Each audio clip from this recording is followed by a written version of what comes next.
The Peter Pan Gramophone. This one dates around 1925, 1926. It's not the very first issue of this. As you can see, it has two catches in the front for the lid. Sometimes these are called camera phones. That is incorrect, as this has absolutely nothing to do with the camera other than a superficial resemblance to the case. Let's see now. To operate it is fairly simple. Flip the lid, Elfman. You'll notice right here, this is the horn. Some of these have a telescoping aluminum horn. This does not have that. This has a Rexine horn in the middle. You just snap that open. Little door here in the end. Do not let it flop down. The hinges are old. They can be damaged. Gently set it like that. The horn automatically moves outward. Now here you see the tone arm, the turntable, and the crank. And the reproducer hidden under there. Remove the tone arm like so. And the reproducer. Be careful with the reproducers because these are pot metal. Pot metal tends to get old and easily cracks. Get a good close-up of it there. This one's been rebuilt. It's got new gaskets, as you can see. Alright. And it's in good order, so what I like to do is put these onto the tone arm first. They can be a little stiff sometimes because pot metal tends to swell a bit with age. But it goes on. Slides right on. There's a little slide right there. The little screw guides it. Slides right in. Don't have to go all the way in, just enough so that there's no air gap there. Alright, now you take the tone arm with a reproducer, slide it onto the horn. Little bracket foot right there. Easy enough. Take the turntable. It opens up like that. Slides right onto the spindle. Now I've already cheated and wound this. Otherwise you would take the winding handle, stick it in there, and spin it about 35 times or so, however much it is. Let's not forget the needle. Need that if you plan to play anything, and like all gramophones or Victrolas or whatever, phonographs, whatever you choose to call it, you need to use a new needle for each play of the record, or you will destroy your records eventually through wear. These are steel needles. The records are no longer being made, but the needles are. So you might as well take advantage of that and just buy 100 needles at a time and use them for one play. Now, I should have shown you this before. Top knob, speed control. It's already set, so we'll leave that alone.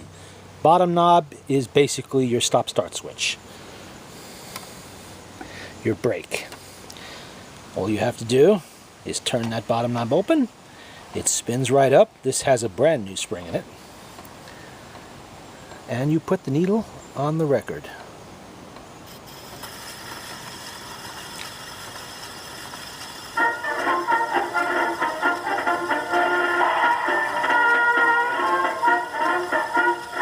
Up to mighty London came an Irishman one day. As the streets are paved with gold, so everyone was gay, singing songs of Piccadilly, Strand and Leicester Square. Till Paddy got excited, then he shouted, "Who's in there?" It's a long way to Tipperary. It's a long way to go.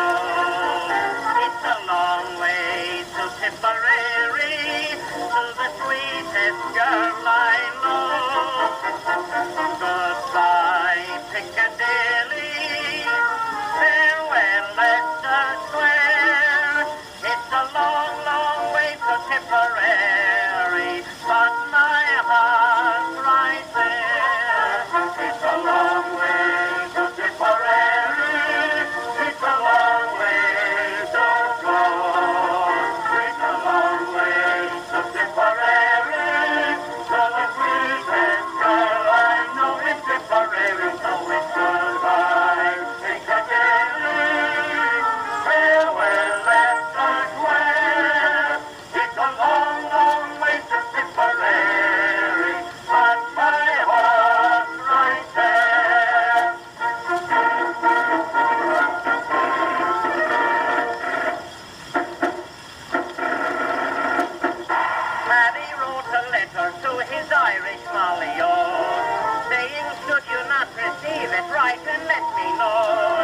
If I make mistakes in spelling, Molly dear, said he, remember it's a pen that's bad, don't lay the blame on me. It's a long way to Tipperary, it's a long way to go. It's a long way to Tipperary, to the sweetest girl I know in Tipperary, so it's goodbye, Piccadilly. Farewell, Leicester Square. It's a long, long way to Tipperary, but my heart's right there. It's a long way to Tipperary. It's a long way to go. It's a long way to Tipperary, to the sweetest girl I know in Tipperary, so it's goodbye, Piccadilly. Farewell, Leicester Square. It's a long, long way to Tipperary, but my heart's right there.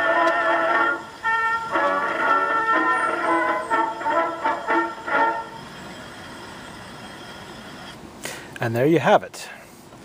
The operation of the Peter Pan Gramophone. Let's turn that off. Oops. I want to do that. There we go. It's a long, long way to Tipperary by the American Quartet. Now, these things were made in Great Britain, of course, in the 1920s, about what I've been able to find out, 1924 to 1930 or so, somewhere in there. They're made to be very portable, which they are. There are limitations. The horn is only so large. You're not going to get the same sound out of this you will from a full tabletop gramophone or a large floor model. But still, it's not bad considering the size. However, if you do not rebuild the reproducer, it will sound like crap. I see too many like that on eBay, well, on YouTube for being sold on eBay. People demonstrate them, they don't replace the gaskets first, and they sound horrible. And I can only imagine what they're doing to the records. But it's not a bad little machine. You know, you could take this with you anywhere, it fits anywhere. And you don't usually see that many of them over here in the US. I stumbled on this one at a little antique shop. It was just there, and the owner of the antique shop thought a broken spring was a terminal issue that would shelve this forever.